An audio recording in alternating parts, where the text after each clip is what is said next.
Novità sul caso di Jessica Lattuca, la donna scomparsa. A Favara, indagato il fratello, ucciso dopo la lite. Iscritto nel registro degli indagati con l'accusa di omicidio aggravato e occultamento di cadavere in concorso con ignoti è Vincenzo Lattuca, di 43 anni, originario di Favara in provincia di Agrigento, fratello di Jessica, la 28enne, madre di 4 figli, scomparsa dal 12 agosto del lontano 2018. A farlo è stato il procuratore reggente di Agrigento, dottor Salvatore Vella, e il pubblico ministero Paola Vetro.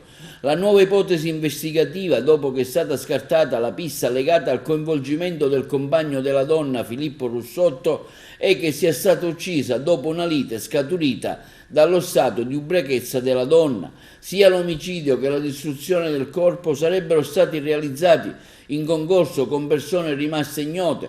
L'indagine intanto in questa fase è stata delegata alla squadra mobile e non più ai carabinieri di Agrigento.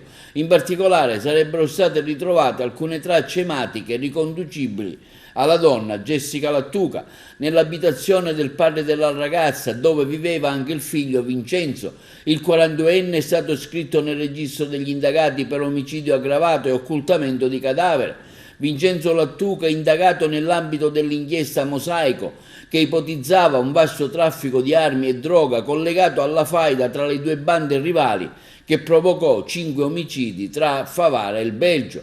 La procura nelle scorse settimane, ma l'indiscrezione è filtrata solo adesso, ha convocato Vincenzo Lattuca per rendere un interrogatorio. L'indagato, assistito dal difensore avvocato Salvatore Cusumano, ha risposto al pubblico ministero Paola Vetro negando qualsiasi coinvolgimento nella vicenda.